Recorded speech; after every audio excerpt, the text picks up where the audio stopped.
রিজেন্টের chairman ও MD 10 দিন করে রিমান্ডে। সীমান্ত পাড়ি দিতে 50 লাখ টাকার চুক্তি করেন শাহেদ। করোনার রিপোর্টে জালিয়াতির কথা স্বীকার ডাক্তার সাবরিনার। স্বাস্থ্য অধিদপ্তরের ডিজির কারণ দর্শানোর নোটিশের উত্তরে সন্তুষ্ট নয় মন্ত্রণালয়। আবারও চিঠি দেওয়ার চিন্তা ভাবনা। দেশে করোনায় আরও 39 জনের মৃত্যু। একদিন না যেতেই সড়ক পরিবহন ও সেতু মন্ত্রণালয়ের সিদ্ধান্ত পরিবর্তন। মন্ত্রী জানালেন, ঈদে চলবে গণপরিবহন। পোশাক শ্রমিকদের কর্মস্থল না ছাড়ার আহ্বান। দেখছিলেন শিরোনাম। প্রবাসের সময়ের সঙ্গে আছি আমি সজল মিত্র রিচার্ড। প্রতারণার মামলায় রিজেন্ট গ্রুপের চেয়ারম্যান শাহেদ ও এমডি 10 দিন করে রিমান্ডে দিয়েছেন আদালত। অপর আসামি জনসংযোগ কর্মকর্তা তারিককে ফের 7 দিনের রিমান্ড দেয়া হয়েছে। বৃহস্পতিবার আদালতে শুনানিতে নিজেকে অসুস্থ দাবি করে শাহেদ অনুকম্পা চাইলে আদালত তা আমলে নেননি। রাষ্ট্রপক্ষের আইনজীবী বলছেন, প্রতারণার আরও তথ্য জানতেই এই রিমান্ড। প্রতারণার মামলায় 10 বছর আগে এরকমই এক আদালত থেকে সাজা হয়েছিল শাহেদ করিমের। পুলিশের খাতায় পলাতক থাকা সেই আসামি বঙ্গভবন, গণভবন, সেনাকুঞ্জ সহ নানা রাষ্ট্রীয় অনুষ্ঠানে অংশ নিয়ে শত পুলিশের প্রহরায় আবারও আদালত প্রাঙ্গণে। আদালতে হাজিরের পর 6000-এরও বেশি করোনার রিপোর্ট জালিয়াতি মামলা প্রধান আসামি শাহেদ কেঁদে কেঁদে বিচারককে বলেন তিনি নিজেই করোনার রোগী। আর বছরের পর বছর প্রতারণা করে আসা শাহেদের আইনজীবী তার মক্কেলকে প্রতারক বলতে নারাজ। বাতিল চান রিমান্ড আবেদন। আদালত প্রমাণ না হওয়া পর্যন্ত কোনো ব্যক্তি প্রতারক না। এর আগে হাতে হ্যান্ডকাপ, মাথায় হেলমেট ও কোমরে রশি দিয়ে বেঁধে সকাল 10:30টার দিকে তাদের তোলা হয় আদালতে। এরপর শুরু হয় রিমান্ড শুনানি। আধা ঘন্টা শুনানি শেষে শাহেদ ও মাসুদকে 10 দিন করে রিমান্ড মঞ্জুর করা হয়। অপর আসামি তারিককে দেয়া হয় ফের 7 দিনের রিমান্ড। যদিও শুনানিতে গণমাধ্যম কর্মীদের আদালতে ঢুকতে দেয়া হয়নি। এই ঘটনার পিছনে আর কারা কারা জড়িত আছে সেটা উদ্ঘাটন হওয়া দরকার, ন্যায় বিচারের স্বার্থে, সুষ্ঠু তদন্তের স্বার্থে, কারণ এখানে একটা চক্র তা কাজ করেছে। এদিন আদালতে উপস্থিত ছিলেন ভুক্তভোগীরাও। শাহেদ গ্রেফতারে খুশি হলেও প্রতারণার টাকা ফেরত পাওয়া নিয়ে হতাশা প্রকাশ করেছেন তারা। আপনাদের মাধ্যমে যদি সহযোগিতা যদি পাই তাহলে আমি একটু অন্তত ব্যাংকের দেনা থেকে মুক্ত হইতে পারি। চেক জালিয়াতির মামলায় 2010 সালে শাহেদের 6 মাসের কারাদণ্ডের রায় দেন মহানগর দায়রা জজ আদালত। এরপর 2 দফা গ্রেফতারি পরোয়ানাও জারি করা হয়, যা এখনো থানায় পড়ে আছে বলে জানায় রাষ্ট্রপক্ষের আইনজীবী। রায় করার পরেই থানা বরাবরে এটা ওয়ারেন্ট প্রেরণ করেন, কিন্তু থানা কর্তৃপক্ষ বিগত 10 বছরও উক্ত ওয়ারেন্ট কার্যকরী করে না। সে সময় আইনি ব্যবস্থা নিলে শাহেদের প্রতারণার জাল এত বিস্তৃত হতো না বলে মনে করেন আইনজীবীরা।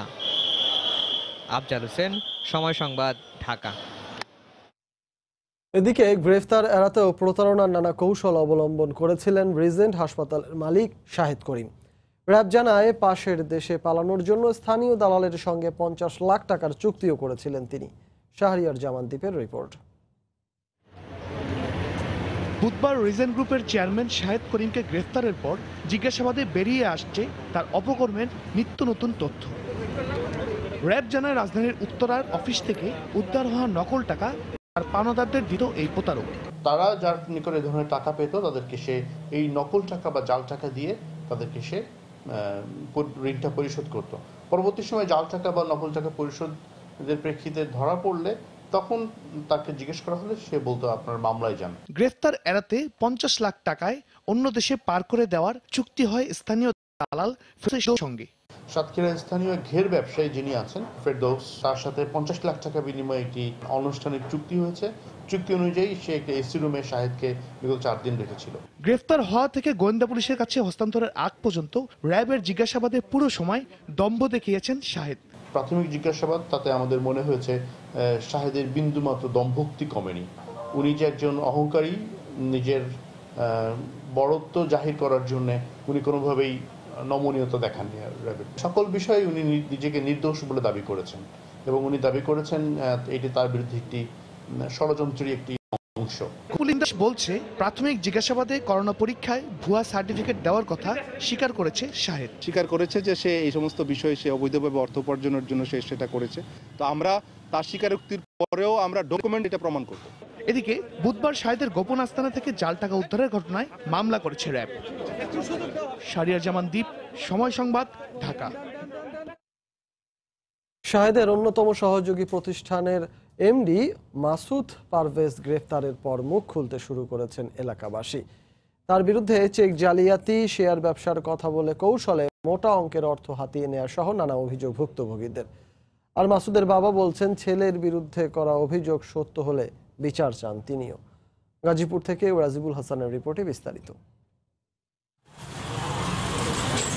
জুয়েলারি ব্যবসায়ী চন্দনের কাছ থেকে ৫ লাখ টাকার গহনা নেন রিজেন্ট গ্রুপের এমডি মাসুদ পারভেজ। ৯ বছরেও সেই টাকা আদায় করতে পারেননি কাপাসিয়ার এই ব্যবসায়ী।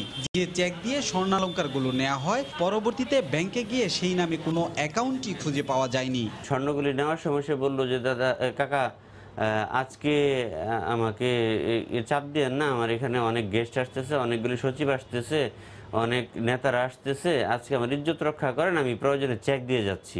এদিকে মাসুদের গ্রেপ্তারের খবর গণমাধ্যমে আসার পর প্রতারণার নানা অভিযোগ আসতে শুরু করে। শাহেদের এই ঘনিষ্ঠ সহচরের খপ্পর থেকে রক্ষা পায়নি তার আপন মামাতো ভাই আনোয়ার হোসেন। ৩০ বছরের বেশি সময় ধরে সৌদিতে থাকা এই প্রবাসীর উপার্জনের প্রায় ৩৫ লাখ টাকা হাতিয়ে নেন। ৩৫ লাখ মতন টাকা পাই কি এখন ৪ লক্ষ দিয়ে এখন আর বলা যায় কোন টাকা দিতাম না। আমি চাই বিচারক, শুধু চন্দন কিংবা আনোয়ার নন, প্রতারণার শিকার হয়েছেন কাপাসিয়া বাজারের ব্যবসায়ী আলতা মাসুদ, স্কুল শিক্ষক শফিক, সরকারি চাকরিজীবী ইমরান আহমেদ, ব্যবসায়ী আলামিন মুরল, ছাত্রলীগ নেতা মাজাহারুল ইসলাম লেলিন সহ অনেক মানুষ। এদিকে ছেলের বিরুদ্ধে আসা অভিযোগ সত্য হলে মাসুদের বাবাও চান বিচার। দোষী থাকলে তো তার যেটা শাস্তি হওয়ার কথা হবে, বিচার কামনা করি। অর্থ জালিয়াতির অভিযোগে ৩ বছর আগে মিউচুয়াল ট্রাস্ট ব্যাংক থেকে চাকুরিচ্যুত হয় মাসুদ পারভেজ। পরবর্তীতে শাহেদের সঙ্গে সখ্যতায় রিজেন্ট গ্রুপে ঢুকেন। গত মঙ্গলবার সন্ধ্যায় কাপাসিয়ায় জাকির নামে তার এক বন্ধুর বাসা থেকে র্যাব অভিযান চালিয়ে তাকে গ্রেপ্তার করে। রাজিবুল হাসান, সময় সংবাদ, গাজীপুর। জেকেজির করোনা পরীক্ষায় প্রতারণা মামলায় ডাক্তার সাবরিনা ও আরিফ চৌধুরীকে রিমান্ডে মুখোমুখি জিজ্ঞাসাবাদ করেছে গোয়েন্দা পুলিশ। সংস্থাটির চেয়ারম্যান পদ নিয়ে দুজনের পরস্পর বিরোধী বক্তব্যের ইতি টানতে আবারও তাদের মুখোমুখি জিজ্ঞাসাবাদ করা হবে বলে জানিয়েছে ডিবি পুলিশ। সহকর্মীর সঙ্গে ঘনিষ্ঠতা কিংবা করোনা পরীক্ষা নিয়ে বিরোধ, কারণ যাই হোক, ডাক্তার সাবরিনা আর আরিফ চৌধুরী যুগলের সম্পর্ক মুখ দেখাদেখি বন্ধ থেকে শুরু হয়ে বিচ্ছেদের নোটিশ পর্যন্ত গড়িয়েছে। মুখোমুখি জিজ্ঞাসাবাদের সুবাদে মাস দুয়েক পর আবারও তাদের দেখা হলো মিন্টো রোডে গোয়েন্দা পুলিশের রিমান্ডের টেবিলে। এতে কিট জালিয়াতির প্রাথমিক প্রমাণ মেলার কথা জানিয়েছে ডিবি পুলিশ।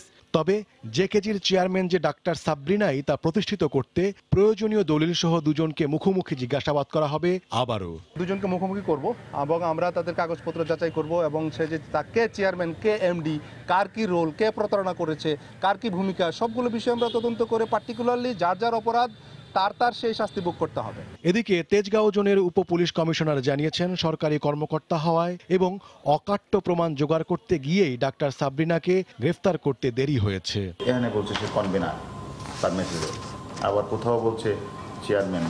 এই যে আমি আমার রেফারেন্স দিতে বলো ডক্টর সাবরিনা চেয়ারম্যান জেকেজি হেলথে, তার মেসেজ, তার মোবাইলের মেসেজ। তদন্তকারী কর্মকর্তারা তারা হয়তো সে একজন সরকারি কর্মকর্তা, তার সংশ্লিষ্ট কতটুকু এটা হয়তো ঊর্ধ্বতন মহলও জানাইছে, জানে একটু টাইম নিছে। 3 দিন রিমান্ড শেষে শুক্রবার আদালতে তুলে ডাক্তার সাবরিনার আবারও রিমান্ড চাওয়া হবে বলে জানিয়েছে ডিবি পুলিশ। উমর ফারুক, সময় সংবাদ, ঢাকা। স্বাস্থ্য অধিদপ্তরের মহাপরিচালকের ব্যাখ্যায় সন্তুষ্ট নয় মন্ত্রণালয়। ডিজির ব্যাখ্যায় রিজেন্ট হাসপাতালের সঙ্গে করা চুক্তির জন্য সাবেক স্বাস্থ্য সচিবের মৌখিক ব্যাখ্যার কথা বলা হলেও এ বিষয়ে পর্যাপ্ত তথ্য প্রমাণ দিতে পারেনি অধিদপ্তর। এছাড়া চুক্তির আগে হাসপাতাল পরিদর্শনের কথা বলা হলেও এ বিষয়ে কোনো প্রমাণ দিতে না পারায় আবারও মহাপরিচালককে চিঠি দেওয়ার চিন্তাভাবনা চলছে বলে জানিয়েছে স্বাস্থ্য মন্ত্রণালয় সূত্র। এহসান জুয়েলের রিপোর্ট। রিজেন্ট শাহেদের জালিয়াতির একের পর এক কাণ্ডে তোলপাড় পুরো দেশ। সেবা দেওয়ার প্রয়োজনীয় সুবিধা নেই লাইসেন্স নবায়ন করা, অথচ করোনা চিকিৎসা দিতে তার হাসপাতালের সাথেই চুক্তি করে স্বাস্থ্য অধিদপ্তর। চুক্তি স্বাক্ষর অনুষ্ঠানে অধিদপ্তরের মহাপরিচালকের সঙ্গে উপস্থিত ছিলেন স্বাস্থ্যমন্ত্রী ও মন্ত্রণালয়ের 2 সচিবও। এ নিয়ে জল ঘোলা হলে 11 জুলাই অধিদপ্তরের মহাপরিচালক জানান, মন্ত্রণালয়ের ঊর্ধ্বতন কর্তৃপক্ষের নির্দেশেই তিনি চুক্তি করেছেন।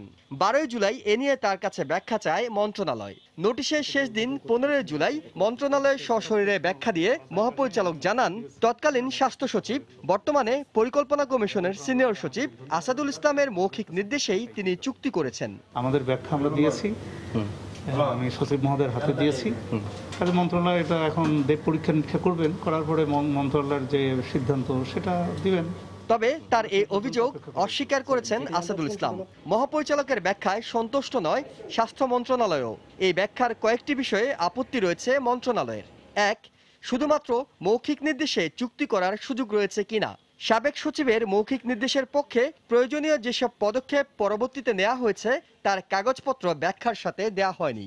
2, মহাপরিচালক তার ব্যাখ্যায় রিজেন্টের সাথে চুক্তি করার আগে হাসপাতাল পরিদর্শন করার কথা বলেছেন। এক্ষেত্রে কারা কারা পরিদর্শনে গেছেন তাদের নাম দেয়া হলেও তারা কি রিপোর্ট জমা দিয়েছেন তা দেয়া হয়নি। এই বিষয়ে তাই মহাপরিচালকের কাছে ব্যাখ্যা চেয়ে আবারও পাঠানো হবে মন্ত্রণালয়ের চিঠি। ইহসান জুয়েল, সময় সংবাদ, ঢাকা। সরকারি হাসপাতালের জন্য কেনা প্রয়োজনীয় ও ব্যয়বহুল যন্ত্রপাতি বিনামূল্যে সরবরাহ করা হয়েছিল রিজেন্ট হাসপাতালে। যন্ত্রপাতিগুলো ফিরিয়ে আনতে স্বাস্থ্য মন্ত্রণালয়কে চিঠি দিয়েছে সিএমএসডি বা কেন্দ্রীয় ঔষধাগার। সরকারের সঙ্গে করা চুক্তি ভেঙে টাকার বিনিময়ে নমুনা সংগ্রহ ও চিকিৎসা দেয়া এবং নমুনা নিয়ে ভুয়া প্রতিবেদন দেওয়ার অভিযোগে র্যাব রিজেন্ট হাসপাতালের মিরপুর ও উত্তরা দুটি শাখা বন্ধ করে দেয়। দুটি ডায়ালাইসিস মেশিন, একটি ওয়াটার ট্রিটমেন্ট প্ল্যান্ট ডিস্ট্রিবিউট, দুটি আইসিইউ ভেন্টিলেটর ও দুটি ডায়ালাইসিস বেড বেন্ট। স্বাস্থ্যসেবা বিভাগের সচিবকে লেখা চিঠিতে সিএমএসডির পরিচালক লিখেছেন, গত 7 মে সিএমএসডির সাবেক প্রশাসন রিজেন্ট হাসপাতালে চিকিৎসা সামগ্রী সরবরাহ করে। এখন হাসপাতাল দুটি বন্ধ আছে। দীর্ঘদিন এ অবস্থায় থাকলে মূল্যবান যন্ত্রপাতি নষ্ট হয়ে যেতে পারে। এদিকে র্যাবের অভিযানে দুটি হাসপাতালের একটিতেও পাওয়া যায়নি সরকারের দেয়া ডায়ালাইসিস মেশিন। দেশে করোনায় আক্রান্ত হয়ে ঝরল আরও 39টি প্রাণ। এ নিয়ে মৃতের সংখ্যা দাঁড়ালো 2496 জনে। 24 ঘন্টায় 2733 জনের দেহে শনাক্ত হয় প্রাণঘাতী এই ভাইরাস। বৃহস্পতিবার স্বাস্থ্য অধিদপ্তরের নিয়মিত বুলেটিনে বরাবরের মতো স্বাস্থ্যবিধি মানার পাশাপাশি রোগ প্রতিরোধ ক্ষমতা বাড়াতে গুরুত্ব দেওয়া হয় শরীর চর্চার উপর। করোনা আক্রান্তের প্রায় 4.5 মাসে বাংলাদেশ। বৃহস্পতিবার স্বাস্থ্য অধিদপ্তরের নিয়মিত অনলাইন বুলেটিনে তুলে ধরা হয় শেষ 24 ঘন্টার দেশের করোনা পরিস্থিতি। আজও ঢাকায় সর্বোচ্চ মৃত্যুর কথা জানিয়ে আইইডিসিআর বলছে সারা দেশে মারা গেছেন 39 জন। নতুন করে আক্রান্ত হয়েছেন 2733 জন। শনাক্ত বিবেচনায় প্রতি 100 জনে 54 জন সুস্থতার কথা জানিয়ে স্বাস্থ্য বিভাগ বলছে 24 ঘন্টায় সুস্থ হয়েছেন 1940 জন। 24 ঘন্টায় সুস্থ হয়েছেন 1940 জন। 24 ঘন্টায় মৃত্যুবরণ করেছেন 39 জন। এ পর্যন্ত মৃত্যুবরণ করেছেন 2496 জন। ঢাকা বিভাগে 18 জন, চট্টগ্রাম এবং খুলনা বিভাগে 6 জন করে, রংপুর এবং সিলেট বিভাগে 3 জন করে, বরিশালে 2 জন এবং রাজশাহী বিভাগের 1 জন। এখন পর্যন্ত মোট মারা যাওয়া ব্যক্তিদের মধ্যে অধিকাংশই 50 ঊর্ধ্ব। তাই বাড়িতে থাকা বয়োজ্যেষ্ঠদের প্রতি বিশেষ যত্ন নেয়ার তাগিদ বিশেষজ্ঞদের। যারা বয়োবৃদ্ধ আছে তাদের প্রতি বিশেষভাবে নজর দিন, হালকা ব্যায়াম করুন, হাঁটাচলা করুন, নিজের রোগ প্রতিরোধ ক্ষমতা বাড়ান এবং অবশ্যই একটু সূর্যালোকের স্পর্শ, ভিটামিন ডির জন্য সূর্যালোকের স্পর্শেও আসাটা দরকার। বুলেটিনে দাবি করা হয় সারা দেশে 10,554টি সাধারণ শয্যা এবং 171টি আইসিইউ ফাঁকা রয়েছে। 91 জন। তোহা খান তামিম, সময় সংবাদ, ঢাকা। করোনার সবশেষ পরিস্থিতি নিয়ে স্বাস্থ্য অধিদপ্তরের বুলেটিন বিশ্লেষণ করেছেন সহকর্মী রাশেদ বাপ্পি। স্বাগত জানাচ্ছি করোনা সংক্রান্ত সরকারের প্রতিদিনকার স্বাস্থ্য বুলেটিন নিয়ে সময় সংবাদের নিয়মিত আয়োজন 24 ঘন্টায় করোনায়। আজ 16 জুলাই দেশে করোনা প্রাদুর্ভাবের 130তম দিন। বরাবর মতো আজও জানিয়ে দেবো বাংলাদেশ ও বিশ্ব কোভিড পরিস্থিতির সবশেষ খবর। শুরুতেই দেখে নেব গত 24 ঘন্টার সার্বিক চিত্র। গত 24 ঘন্টায় নমুনা পরীক্ষা করা হয়েছে 12,889টি। এর মধ্যে আক্রান্ত হয়েছেন 2,700 33 জন, মারা গিয়েছেন 39 জন, মোট মৃতের সংখ্যা দাঁড়ালো 2496। গত 7 দিনের সার্বিক চিত্র বিশ্লেষণে আমরা যেমনটা দেখতে পাচ্ছি যে গত 7 দিনের সংক্রমণের হার সেটিও কিন্তু 24, 23, 25 এর মধ্যেই রয়েছে, অর্থাৎ সংক্রমণের যে হার কিছুটা কমে যাচ্ছে। এর কারণ হিসেবে আমরা যেমনটা দেখছি যে গত কয়েকদিনই কিন্তু নমুনা পরীক্ষা করা হচ্ছে কম, সুতরাং সংক্রমণের হারটা আমরা কম দেখতে পাচ্ছি। আমরা একটু দেখব বয়স ভিত্তিক বিভাজন, যারা গত 24 ঘন্টায় মারা গিয়েছেন 39 জন, এর মধ্যে পুরুষ 31 এবং নারী 8 জন, 0 থেকে 10 বছর বয়সী মারা গিয়েছেন 1 জন, 51 থেকে 60 বছর বয়সী 12 জন এবং 61 থেকে 90 বছর বয়সী 20 জন। অর্থাৎ বলাই যাচ্ছে যারা বয়োজ্যেষ্ঠ নাগরিক তাদের ঝুঁকি বেশি, তারাই কিন্তু মৃতের দিক দিয়ে এগিয়ে রয়েছেন এবং শিশুদেরও কিন্তু মৃত্যু হচ্ছে, যেমনটা আমরা শুরুতেই বলেছি এখানে 0 থেকে 10 বছর বয়সী মারা গিয়েছেন 1 জন। সুতরাং সব বয়সী নাগরিকদেরকে কিন্তু সচেতন থাকতে হবে সুস্থ থাকার জন্য। সামনেই কিন্তু রয়েছে ঈদুল আজহা এবং এই ঈদুল আজহায় কিন্তু সংক্রমণের ঝুঁকি সব থেকে বেশি ধারণা করা হচ্ছে, সুতরাং এই সময়টাতে সবাইকে কিন্তু সচেতন থাকতে হবে, সতর্ক থাকতে হবে। এই ছিল আজকের বিশ্লেষণে। গেল প্রায় 2 সপ্তাহের মধ্যে মাত্র 2 দিন বাদে দেশের নমুনা পরীক্ষা 15,000 ছাড়ায়নি, কমেছে শনাক্তের সংখ্যা। তবে সংক্রমণের তুলনামূলক হার আশঙ্কাজনক। বিশেষজ্ঞরা বলছেন কোভিড মোকাবেলায় উল্টো পথে হাঁটছে বাংলাদেশ। এতে পরিস্থিতি নিয়ন্ত্রণে পরিকল্পনার সঠিক বাস্তবায়ন ঘটছে না। ফারুক ভাইয়া রবিনের রিপোর্ট। চলতি মাসের শুরুতে ফি নেওয়া শুরু করায় হুট করেই পড়তির দিকে দেশে কোভিড পরীক্ষার হার, আর তাতে কমছে আক্রান্ত শনাক্ত। দেশে একদিনে তৃতীয় সর্বোচ্চ 18,362 জনের নমুনা পরীক্ষা হয় 2 জুলাই। ফি কার্যকর করায় পরদিনই সে সংখ্যা নেমে যায় 14,685। এরপর 15,000-এর বেশি নমুনা পরীক্ষা হয় কেবল 2 দিন। ফি নির্ধারণের বাইরেও মানুষের আগ্রহ কম, বন্যা আর সুস্থ হওয়ার ক্ষেত্রে দ্বিতীয়বার পরীক্ষা না করাকেই হার কমার কারণ মনে করে স্বাস্থ্য অধিদপ্তর। আমাদের এফোর্টের কোনো শেষ নাই, আমরা এফোর্ট দিচ্ছি যে লোকজন আসুক, নমুনা দিক, কিন্তু নমুনা দেওয়ার জন্য লোকজন আসছে না। এখানে কিন্তু লোকজন কেন্দ্রে আসাটা ইস্যু না, ইস্যুটা হলো লোকজনকে খুঁজে বের করা যে কে আক্রান্ত, তাহলে ওই কাজটা আমরা করছি না। গত মাসের শেষ সপ্তাহে 1,22,000-এর বেশি নমুনা পরীক্ষায় শনাক্ত হন 26,000-এর বেশি, আর চলতি মাসের প্রথম সপ্তাহে 1,07,000 আর দ্বিতীয় সপ্তাহে নমুনা পরীক্ষা হয় 93,000-এর কম, আর তাতে প্রথম সপ্তাহের 23,000 থেকে দ্বিতীয় সপ্তাহে শনাক্ত নেমে আসে 21,000-এ। এখন যে আক্রান্ত শনাক্ত হচ্ছে সেটাকে আপনারা তাহলে মোটামুটি প্রকৃত চিত্র বলেই কি দাবি করছেন? হ্যাঁ, সেরকমই মনে হচ্ছে। এটা আমাদের বাংলাদেশের প্রকৃত চিত্র দিচ্ছে না, এটা আমাদের টিপ অফ দ্য আইসবার্গ বা হিমবাহের চূড়াটুকু শুধু দেখাচ্ছে। যদি 12,000 থেকে 25,000 করি তাহলে আমার ধারণা এই সংখ্যা 6,000 না হোক, এই সংখ্যাটা 4,000-এর উপরে হবে। বিশেষজ্ঞরা মনে করেন পরীক্ষার হার কমিয়ে দিয়ে কোভিড পরিস্থিতি মোকাবেলায় উল্টো পথে হাঁটছে বাংলাদেশ। ফারুক ভাইয়া রবিন, সময় সংবাদ, ঢাকা। করোনা পরিস্থিতিতে দেশের সামগ্রিক অগ্রযাত্রা কিছুটা থমকে গেল। প্রধানমন্ত্রী শেখ হাসিনা আশা প্রকাশ করে বলেছেন দেশের মানুষ এর থেকে মুক্তি পাবে।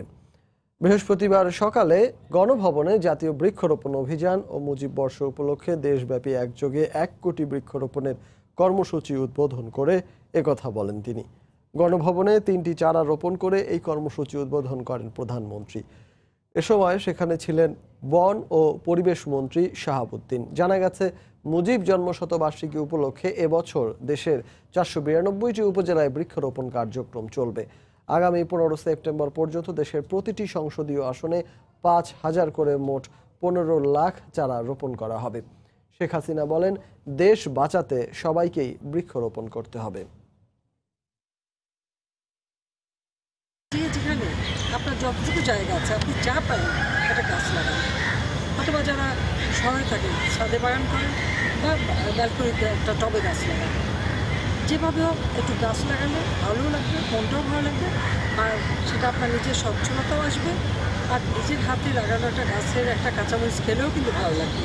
কাজে সেইভাবে আমি আহ্বান করব সবাইকে যে আসুন আমরা সবাই মিলে গাছ লাগাই।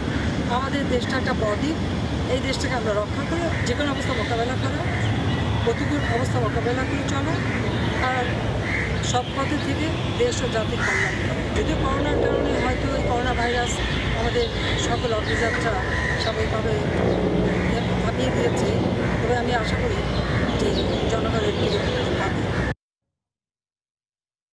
ঈদুল আজহায় রাজধানী সহ সারা দেশে গণপরিবহন বন্ধ রাখার বিষয়ে বুধবার দিনব্যাপী সংশ্লিষ্ট মন্ত্রণালয় ও বিভাগের মধ্যে সমন্বয়হীনতার পর বৃহস্পতিবার সড়ক পরিবহন ও সেতু মন্ত্রী চূড়ান্তভাবে জানালেন ঈদে গণপরিবহন চলবে, তবে ঈদের আগের 3 দিন বন্ধ থাকবে সব ধরনের ভারী যানবাহন। সকালে এক ভিডিও বার্তায় ওবায়দুল কাদের একথা জানান। যদিও করোনার বিস্তার রোধে গণপরিবহন বন্ধে ব্যবস্থা গ্রহণের নির্দেশ দিয়েছিল মন্ত্রিপরিষদ বিভাগ। করোনা সংক্রমণ রোধে আসন্ন ঈদুল আজহায় এক জেলা থেকে অন্য জেলায় জনসাধারণের চলাচল সীমিত করার জন্য মন্ত্রিপরিষদ বিভাগ থেকে সুপারিশ পেয়ে ঈদের আগের 5 দিন ও পরের 3 দিন গণপরিবহন বন্ধে ব্যবস্থা নিতে 14 জুলাই লিখিতভাবে নির্দেশ দেয় সড়ক পরিবহন ও সেতু মন্ত্রণালয়। এর একদিন পরই 15 জুলাই ওই সিদ্ধান্ত বাস্তবায়ন করতে লিখিতভাবে চিঠি ইস্যু করে স্বরাষ্ট্র মন্ত্রণালয়। এ নিয়ে যখন আলোচনা চলছিল তখন বুধবার সচিবালয়ে লঞ্চ মালিকদের সঙ্গে এক বৈঠক শেষে নৌ প্রতিমন্ত্রী এসব সিদ্ধান্তকে ভুল বোঝাবুঝি দাবি করে জানান ঈদে যাত্রীবাহী লঞ্চ চলাচল করবে। আমরাও কিন্তু বলেছিলাম এটা গণপরিবহন 5 দিন বন্ধ থাকবে। পরবর্তীতে আমাদের সঙ্গে ক্যাবিনেট সেক্রেটারির সঙ্গে কথা হয়েছে, সেখানে একটা ভুল ইন্টারপ্রিটেশন হয়েছে, যাত্রীবাহী লঞ্চ বা ফেরি এটা চালু থাকবে। নৌ প্রতিমন্ত্রী বিষয়টি নিয়ে স্পষ্ট বক্তব্য দিলেও সংশয় রয়ে যায় জনসাধারণের মধ্যে। পরে বৃহস্পতিবার এক ভিডিও বার্তায় সড়ক পরিবহন ও সেতুমন্ত্রী সব সংশয়ের অবসান ঘটিয়ে জানান ঈদে সব গণপরিবহন চলবে। আমি আপনাদের বিষয়টি পরিষ্কার করতে চাই, আসন্ন ঈদুল আজহা দেশব্যাপী গণপরিবহন চলাচল করবে, তবে প্রতি বছরের ঈদ যাত্রার মতো ভারী পরিবহন 3 দিন আগে বন্ধ থাকবে। এর মধ্যে জরুরি সার্ভিস, অত্যাবশ্যকীয় পণ্য, পশুবাহী গাড়ি নিষেধাজ্ঞার আওতামুক্ত থাকবে। বাস লঞ্চের পাশাপাশি ঈদুল আজহায় বর্তমান পদ্ধতিতে ট্রেন চলাচল করবে বলেও জানা গেছে মন্ত্রণালয় সূত্রে।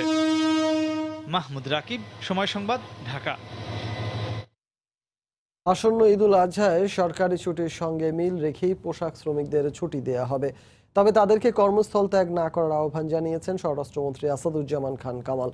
বৃহস্পতিবার দুপুরে সচিবালয়ে স্বরাষ্ট্রমন্ত্রীর সভাপতিত্বে ঈদে তৈরি পোশাক শিল্প কারখানায় ছুটি, শ্রমিক কর্মচারীদের বেতন বোনাস দেওয়ার বিষয়ে এক বৈঠক অনুষ্ঠিত হয়। এতে পোশাক কারখানা মালিকদের সংগঠন বিকিএমইএ, পুলিশের মহাপরিদর্শক সহ সংশ্লিষ্ট মন্ত্রণালয় ও বিভাগের ঊর্ধ্বতন কর্মকর্তারা অংশ নেন। বৈঠক শেষে সাংবাদিকদের প্রশ্নের জবাবে স্বরাষ্ট্রমন্ত্রী আরও বলেন, ইতোমধ্যে শ্রমিক কর্মচারীদের জুন মাসের বেতন পরিশোধ করা হয়েছে, তবে চলতি মাসের বেতন ও তাদের ঈদের বোনাসের বিষয়ে শ্রম মন্ত্রণালয়ের সঙ্গে বৈঠক করে সিদ্ধান্ত নেবে বিজিএমইএ।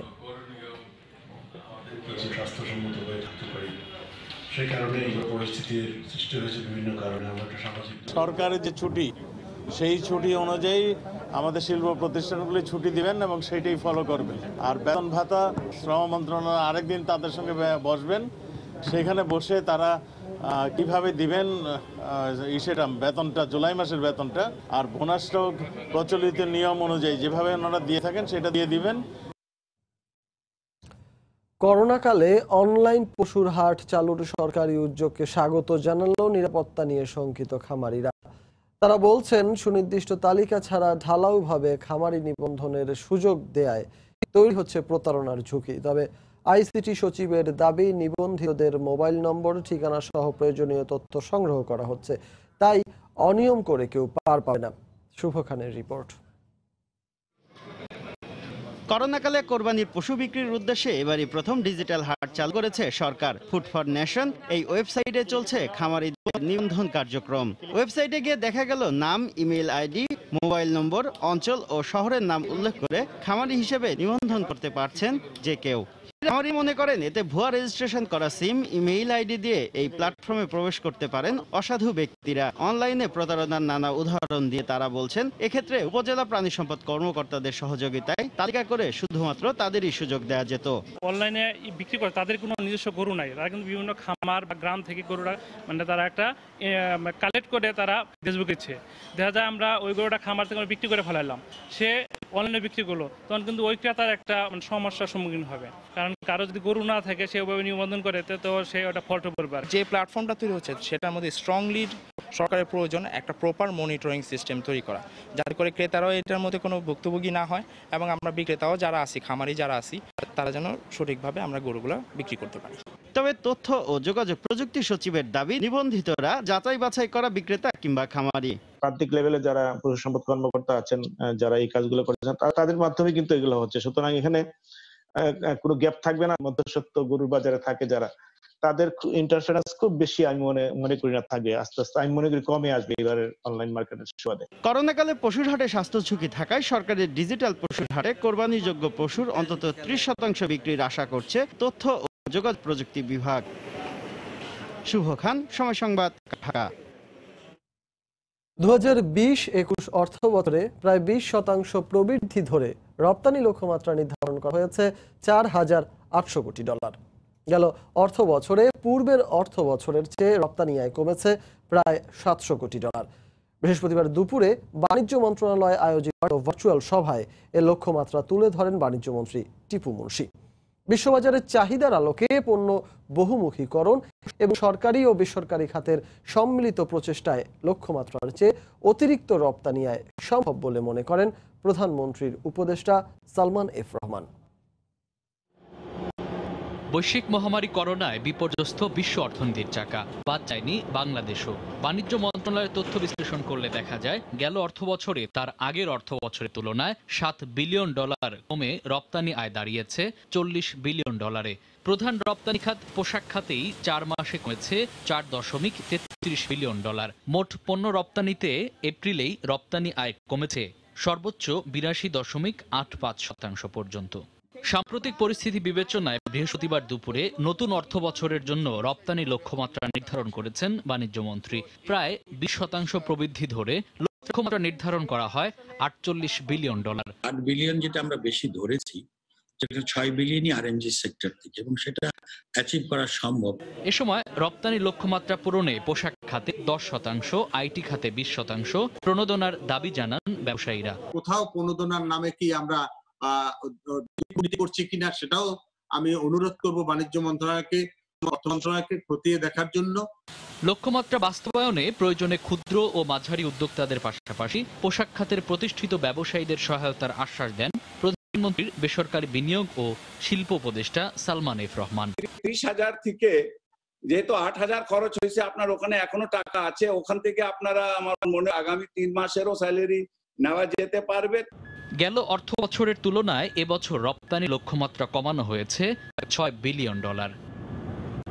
মামুন আব্দুল্লাহ, সময় সংবাদ, ঢাকা।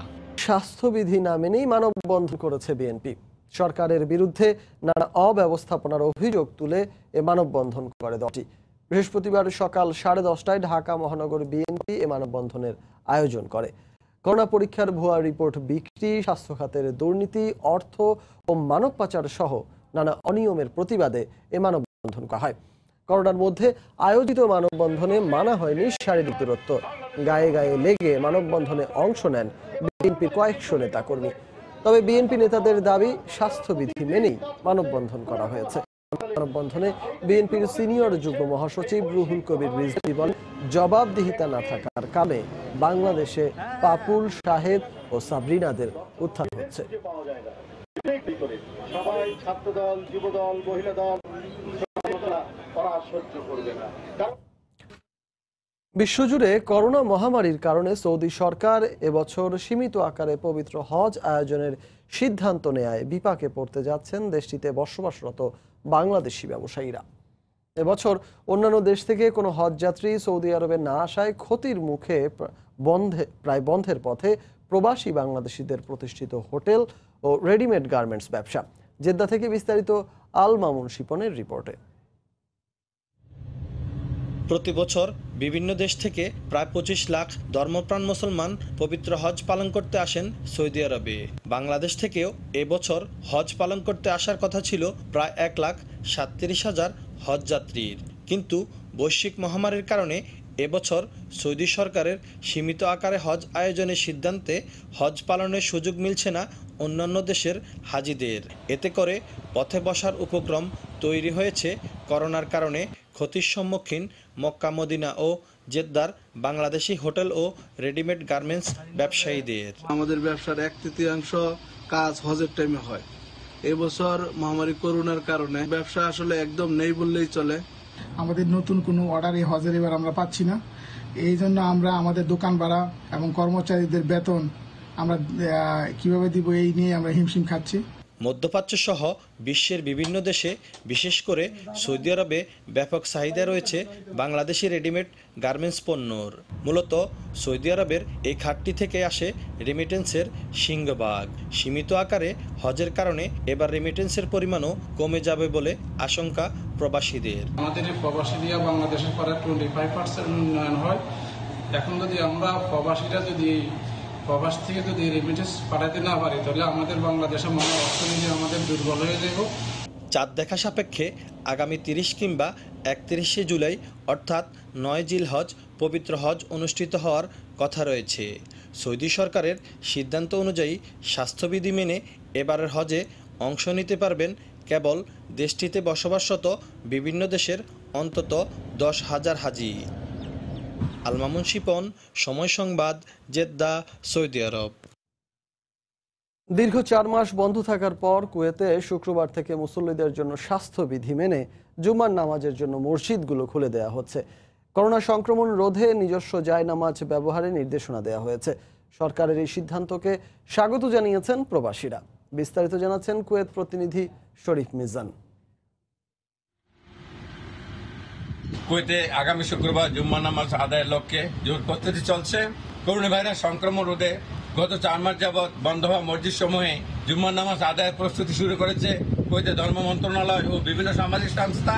মসজিদগুলোর প্রতিরোধমূলক সরঞ্জাম প্রস্তুত শুরু করার ঘোষণা দিয়েছেন যাতে 17 জুলাই জুম্মার নামাজ আদায় করা যায়। করোনা মহামারী সংকট শুরুর পর থেকে এর ধারাবাহিক প্রচেষ্টায় জুম্মার নামাজ আদায়ের প্রস্তুতি চলছে। আন্তরিক ধন্যবাদ জানাচ্ছি কুয়েত সরকারকে আমাদের মসজিদগুলো করে দেওয়ার জন্য। আমরা খুবই আনন্দ উপভোগ করছি।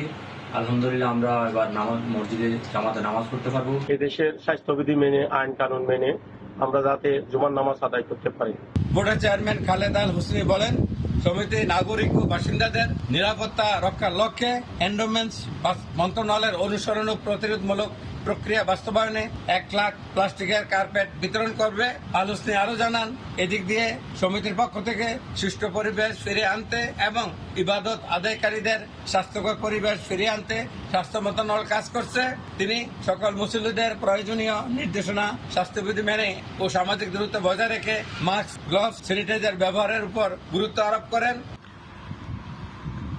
শরীফ মোহাম্মদ, মিজানুর রহমান, সময় সংবাদ, কুয়েত। সাম্প্রতিক সময়ে ইতালিতে ফিরেই প্রবাসী বাংলাদেশিদের কোভিড শনাক্ত হওয়ার কারণে ইউরোপ জুড়েই ক্ষুণ্ণ হচ্ছে দেশের ভাবমূর্তি। আন্তর্জাতিক শ্রম বাজারে এর দীর্ঘমেয়াদী প্রভাবের আশঙ্কা করা হচ্ছে। জার্মানি থেকে বিটু বড়ুয়ার রিপোর্ট।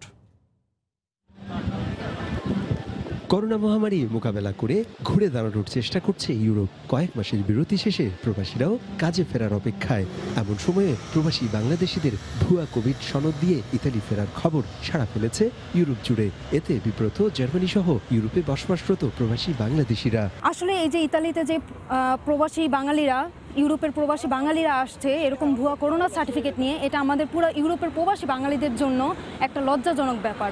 যেখানে আমরা করোনা সংকট কাটিয়ে উঠলাম, এই সময়টায় ইউরোপের সাথে বাংলাদেশের ব্যবসা বাণিজ্যর একটা ভালো হওয়ার কথা ছিল। ঠিক সেই সময়টায় এসে কিছু মানুষ কি করলো, ভুয়া সার্টিফিকেট নিয়ে আসে ইটালিতে চলে আসলো।